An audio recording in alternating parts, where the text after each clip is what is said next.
ఇది మరి నిన్నటి కలలు రేవులే ఉందే. Hi guys, welcome back to our channel Dharani మొల్లెటి.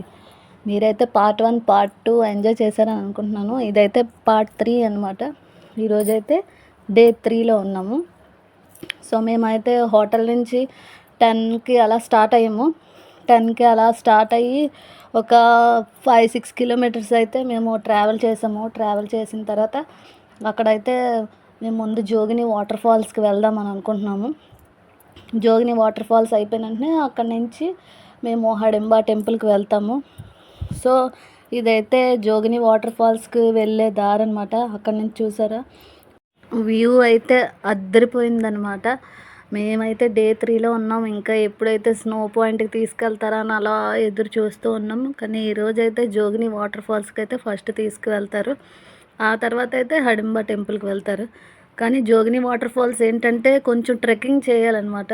కొంచెం నడకదారి ఉంటుంది. సో దానివల్ల కొంతమంది మేమైతే డ్రాప్ అవుట్ అయిపోయాము. బస్సులోనే ఉండిపోయాము కొంతమంది.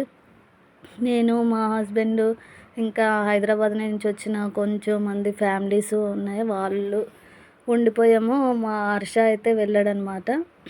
సో ఇప్పుడైతే బస్సు ఒక దగ్గర పార్క్ చేశారు. వెళ్ళిన వాళ్ళు, జోగిని వాటర్ ఫాల్స్కి వెళ్ళిన వాళ్ళందరూ దిగి అక్కడి నుంచి ట్రెక్కింగ్ చేసుకొని వెళ్తున్నారు. మేమైతే దిగి కాసేపు ఇక్కడ ఏవైనా వ్యూ ఉంటే ఫొటోస్ అవి తీసుకోవచ్చు.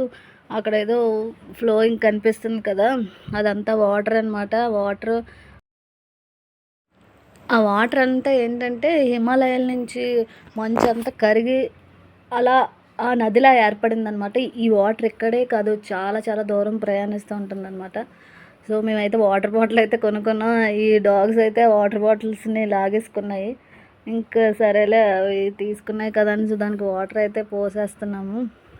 అయితే ఇక్కడ నుంచి అయితే వ్యూ చాలా చాలా బాగా కనపడుతుంది. ఇక్కడే రివర్ రాఫ్టింగ్, ఈ నదిలోనే రివర్ రాఫ్టింగ్ చేస్తారు. కానీ పాయింట్ అయితే ఇది కాదు, కొంచెం దూరం అనుకుంటాను. చూడండి వ్యూ ఎంత బాగుందో. ఇక్కడ ఫొటోస్ తీసుకున్న చాలా చాలా బాగా వచ్చాయి. అయితే ఇక్కడ నుంచి కొంచెం దూరంలో అయితే ఇప్పుడు టైం ఆల్మోస్ట్ 1:30 అవుతుంది. 1:30 అయిన తర్వాత ఏమైనా తినడానికి అయితే దగ్గరలో హోటల్స్ అయితే ఏమీ లేవు. ఈ చుట్టుపక్కల చూస్తే ఒక్క మంచి పావుబాజీ బండి అయితే కనిపించింది. ఆ పావుబాజీ బండి దగ్గరికి వెళ్ళాము. అక్కడికి వెళ్ళిన తర్వాత ఒక పగటి వేసుకలు, అంటే మనకు దగ్గరలో మన ఊర్లో పగటి వేసుకలు వేస్తారు కదా, అలా అనమాట. ఒక అతను అయితే వచ్చి అతను కూడా మన అల్లు అర్జున్ ఇమిటేట్ చేస్తున్నాడు. చూడండి ఏం మాట్లాడుతున్నాడు.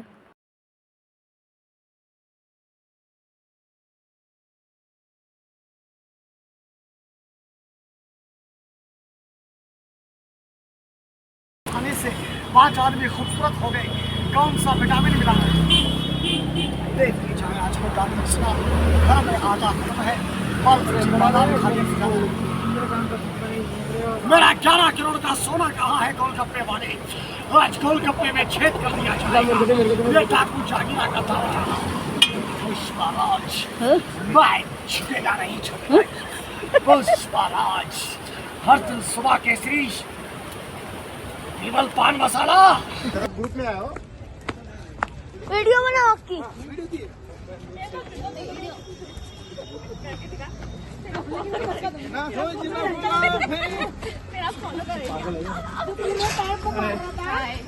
बंद करूं? ఇక్కడ నుంచి అయితే మేము హిడింబాదేవి టెంపుల్కి అయితే వచ్చాము. హిడింబాదేవి టెంపుల్ కూడా చాలా బాగుంది. ఈ ఆలయానికి కూడా ఒక చరిత్ర అయితే ఉందన్నమాట. ఈ ఆలయానికి ప్రతి సంవత్సరం శ్రావణ మాసంలో ఉత్సవాలు అవి జరుగుతూ ఉంటాయంట. మహాభారత పురాణాల ప్రకారం ఏమైందంటే పాండవులంతా ఒక వారణావతంలో ఉండేటప్పుడు దుర్యోధనుడు వీళ్ళ మీద ఎప్పుడు కుట్ర పన్నుతూ ఉండేవాడు కదా. ఆ కుట్రలో భాగంగా ఏమైందంటే వాళ్ళ పాపం గృహం అంతా తగలబడిపోయిందట. వాళ్ళు ఏం చేశారంటే ఒక సొరంగ మార్గం నుంచి బయటకైతే వచ్చారంట. అప్పుడు ఏమనుకున్నారు, ఈ కౌరవులు పాండవులందరూ చనిపోయారు అనుకున్నారు. కానీ వీళ్ళు ఏం చేశారంటే సొరంగ మార్గం గుండా వచ్చి ఒక అడవిలోకి అయితే తలదాచుకున్నారట. అడవిలోకి అయితే వచ్చిన తర్వాత ఈ పాండవులందరూ నిద్రపోయారంట. కానీ భీముడికైతే కొంచెం కోపం ఎక్కువ కదా. భీముడు ఏం చేశాడంటే వీళ్ళు చేసిన కుట్ర వల్ల అసలు నిద్ర పట్టలేదట. నిద్ర పట్టకపోతే వీళ్ళందరికీ కాపలాగా నించొని ఉన్నాడనమాట. ఉంటే అదే సమయంలో ఏమైందంటే ఈ అడవిలోని ఈ హిడింబాదేవి, హిడింబాసురుడు అనేసి ఇద్దరు అన్నా చెల్లెలు ఉన్నారనమాట. అయితే అప్పుడు అన్నయ్య అన్నాడంట, చెల్లెమ్మ ఇక్కడికి ఎవరో నరులు వచ్చారంట, వాళ్ళందరినీ చంపి తిందాము, ఒకసారి వెళ్ళి చూసిరా అనేసి అంటే, అయితే ఇప్పుడు కాపలాగా ఉన్నాడు కదా భీముడు, భీముని చూసిందట. భీముని చూసిన వెంటనే ఆమెకి ఇష్టం కలిగిందనమాట. ఇష్టం కలిగిన వెంటనే దగ్గరికి వెళ్ళి మాట్లాడిందంట, నువ్వంటే నాకు ఇష్టం అని అన్నదంట. అని మాట్లాడుతున్న టైంలో హిడింబాసురుడు వచ్చాడు, అన్నగారు వచ్చారు. అన్నగారు ఎంట్రీ ఇచ్చి, ఏంటి వీడు మా చెల్లితో మాట్లాడుతున్నాడు అనేసి వీళ్ళిద్దరికీ హోరాహోరీగా ఒక యుద్ధం అయితే జరిగిందట. హోరాహోరీగా యుద్ధం అయితే జరిగితే అప్పుడేమో ఈ యుద్ధంలో ఏం చేశాడంటే భీముడు హిడింబాసురుడిని చంపేశాడు. అప్పుడు ఈ మిగిలిన పాండవులందరూ వచ్చి, అన్నయ్య ఇప్పుడు ఆకాశం ఎర్రబడుతుంది, ఇంకా వీళ్ళకి రాక్షసులకి చాలా ఎక్కువ బలం అయితే పెరుగుతుంది, సో వీళ్ళనైతే నువ్వు త్వరగా అంతం చేసి అంటే, అప్పుడు ఏం చేశాడు, హిడింబాసురుడిని నేలకేసి గిరగిరగిర తిప్పి కొట్టగానే తల 3 చెక్కలు అయిపోయిందనమాట. అప్పుడు ఈ హిడింబాదేవి చెల్లైతే ఏడ్చుకుంటూ వెళ్ళి, మా అన్నయ్య చనిపోయాడు, నువ్వంటే నాకు ఇష్టం, నువ్వు నన్ను పెళ్లి చేసుకో అనేసి అంటే, అప్పుడేమో భీముడు అన్నాడంటే, నువ్వు ఒక రాక్షసివి, నేను నిన్నైతే పెళ్లి చేసుకోను అనేసి అనగానే, అప్పుడు ఈవిడేమో పాండవుల వాళ్ళ తల్లి దగ్గరికి, కుంతీదేవి దగ్గరికి వెళ్ళి ఇలా చెప్పిందట, నేను మీ అబ్బాయిని పెళ్లి చేసుకోవాలనుకుంటున్నానంటే, అప్పుడు వచ్చి చెప్పిందట, బాబు భీమ పుత్రరత్న, నువ్వు ఈమెను పెళ్లి చేసుకో, ఈమె చూడ్డానికైతే రాక్షస కన్య అయినా ఈవిడికి మానవ లక్షణాలన్నీ ఉన్నాయి, చాలా మంచితనం ఉంది, సో పెళ్లి చేసుకుంటే మన వంశం కూడా అభివృద్ధి చెందుతుంది, పెళ్లి చేసుకోనగానే పెళ్లి చేసుకున్నారంట. ఆ పెళ్లి చేసుకున్న ప్రదేశమే ఇది.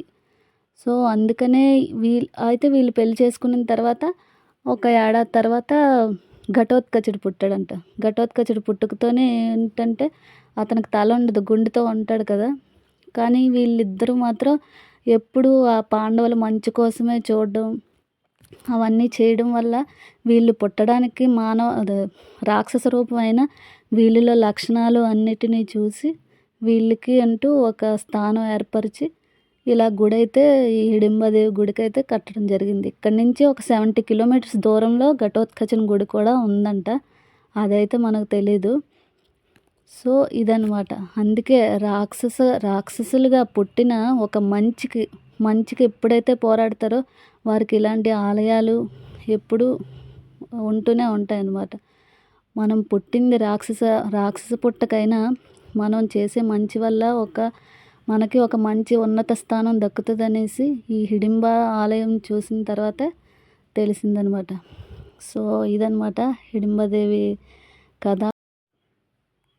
సో ఇప్పుడైతే మేము దేవి దర్శనంకి దగ్గరలో ఉన్నాము. ఇక్కడ మాత్రం ఫుల్ హై సెక్యూరిటీ అయితే ఉంది. ఇక్కడ నుంచి కొంచెం ఈ లోపలికి కిందకి దిగాలన్నమాట. ఇక్కడ ఉంది జై మా హిడింబాదేవి అనేసి. నాకైతే గుడి చాలా నచ్చింది.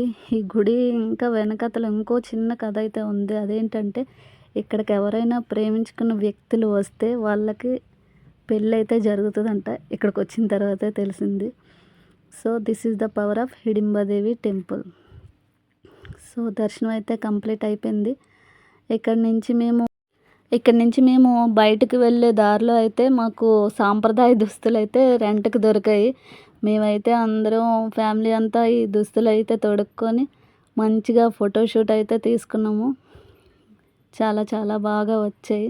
అక్కడ కుందేలు కూడా రెంట్కి, ఫొటోస్ కోసం రెంట్కి, నెక్స్ట్ ఈ యాక్ అన్నిటి మీద అయితే మేము మంచిగా ఫొటోస్ అయితే తీసుకున్నాము. అవి ఒకసారి చూడండి.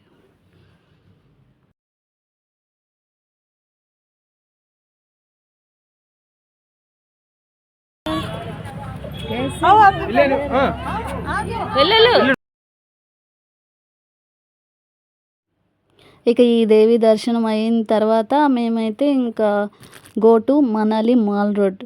ఇప్పుడైతే టైము 6:30 అలా అవుతుందన్నమాట. ఇంకా చూసారా చీకటి అయితే పడలేదు. ఇక్కడ నుంచి మాల్ రోడ్కి వెళ్ళి అక్కడ ఇంకా ఏమైనా కావాలంటే థింగ్స్ కొనుక్కొని అక్కడి నుంచి మేము రూమ్కి అయితే వస్తాం. మాల్ రోడ్ కూడా చాలా బాగుందండి. అంతా లైటింగ్తో జిగేల్మంటూ ఉంది. చాలా బాగుంది. ఇక్కడైతే సర్దార్ వల్లభాయ్ పటేల్ ఒక స్టాచ్యూ అయితే ఉంది. అదే బస్ స్టాప్ అనుకుంటాను. బస్సు అయితే అక్కడే పార్కింగ్ చేసి మమ్మల్ని షాపింగ్ చేసుకోమని అయితే వదిలేశారు. మేము ఇదంతా ఒకసారి అలా ఒక తిరిగేసాము. ఇది కూడా చాలా నచ్చింది.